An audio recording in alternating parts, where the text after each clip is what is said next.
هنعمل مع بعض النهاردة قلقاس بالصلصة بطريقة زمان وطعم زمان وحلاوة زمان على طريقة أمي ربنا يديها الصحة. وطبعا هنعمله قلقاس بالصلصة، مش قلقاس أخضر بالخضرة بس، فطبعا كل بلد ولها طريقة القلقاس بتاعها. ما تتريقوش على القلقاس بتاع بلدنا لو سمحتوا. جربوه هيعجبكم جدا، طعمه مختلف جدا ومميز، وكل بلد ولها طريقة طبعا. بسم الله والصلاة والسلام على رسول الله، خير ما نبدأ به. يلا بينا نبدأ، بسم الله. معانا معلقتين دهن، نسخن على الحلة على النار وننزل بيها الدهن الأول لحد ما ياخد تشويحة حلوة كده. نقلب كويس جدا،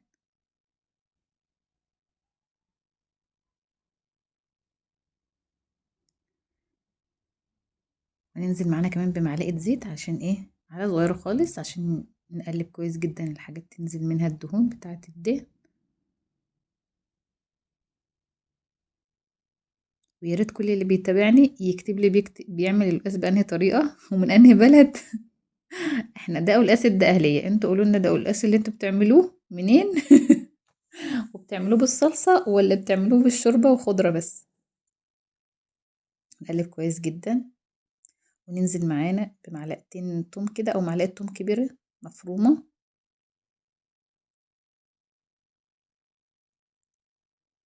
ونبدأ نشوحه لحد ما يبدأ يصفر بس عشان نكمل مع تحمير مع الكزبرة. لو أول مرة تتابعوني مطبخ سعاد، اشتركوا في القناة وفعلوا الجرس عشان تكبر بيكم، عشان يوصل لكم كل جديد. نقلب كويس جدا لحد ما نحس ان بدأ التوم خلاص ياخد لون. معانا ربطة كزبرة صغيرة كده مقطعينها تقطيع عادي خالص. هنبدأ ناخدها وننزلها في الثوم. ومعانا كمان طماطمتين اتنين بس عاملاهم في الخلاط، مش عاملاها صلصة خالص، هي دي طماطم ومصفية ومفيش فيها اي حاجة.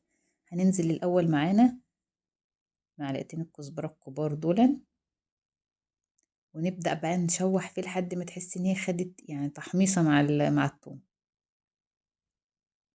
لحد كده. والقلقاس بقى بيبدأ يتحول، لا تعملي بالصلصة لا تعملي بالشوربة. يعني لو هتعمليه بالشوربة بتزودي مي، بتزودي شوربة وتنزلي القلقاس. لو بتعملي بالصلصة بنكمل مع بعض بقى بالصلصة. لحد ما يبدأ ياخد تشويحة حلوة كده.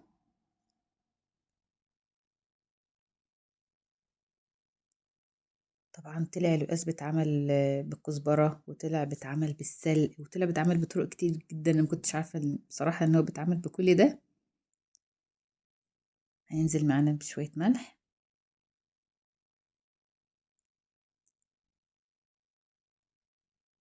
وشوية كزبرة،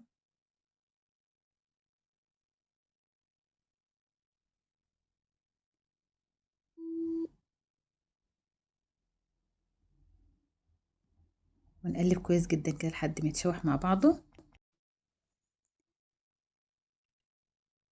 اول ما يبدأ معانا خلاص تحسي ان هو بدأ يتحمص شوية كده،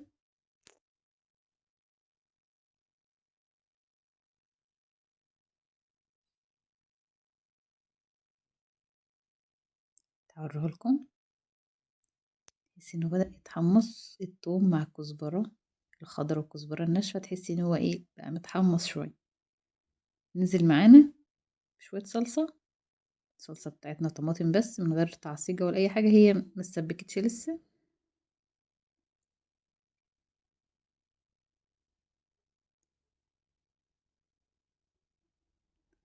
ونسبك بقى معانا الطماطم لحد ما تتسبك. نروح نعمل الرز.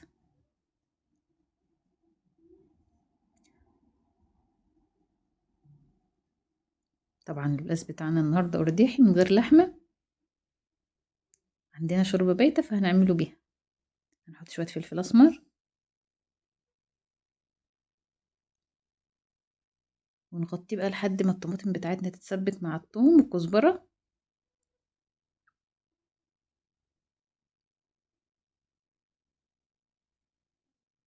بعد ما اتسبكت هوريها لكم.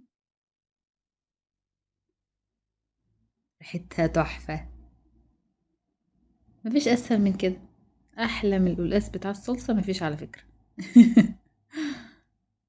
انا بصراحة مش هكدب، انا ما جربتش القلقاس التاني، يعني ما اكلتش قلقاس بخضرة بس او شوربة بس، يعني كل القلقاس اللي كلته بالصلصة.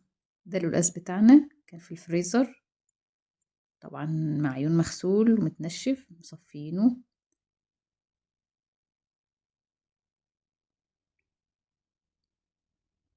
نشطفه شطفة بس كده عشان يفك، وبعدين نحطه على طول على الصلصة.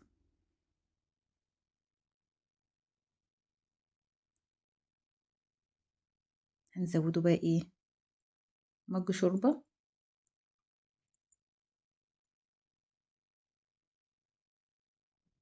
هنحط مج شوربة، نسيبه بقى يستوي. هو طبعا تبع القلقاس، في قلقاس بيستوي بسرعة، في قلقاس مش بيستوي بسرعة، يعني ايه تبع ما ياخد سوا نطفي عليه. نحط له كمان شوية شوربة، بس كده خلاص. هنغطي بقى لحد ما يبدأ يستوي. نروح نعمل بقى شوية رز.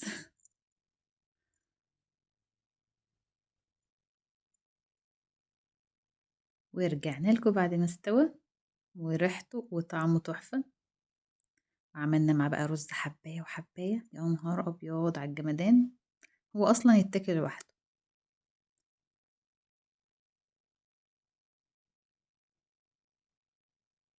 طعمه وريحته تحفة، جربوه وقولي ايه رأيكم فيه، واكتبوا لي في التعليقات انتوا بتعملوا القلقاس بالطريقة انهي، وانتوا منين.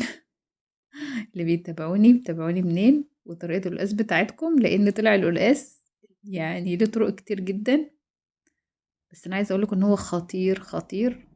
جربوه قولوا ايه رأيكم فيه، واشوفكم تاني ان شاء الله. مطبخ سعاد، شكرا من قلبي لكل اللي بيتابع الفيديو للآخر. ما تنسوش اللي مشتركش يشترك في القناة،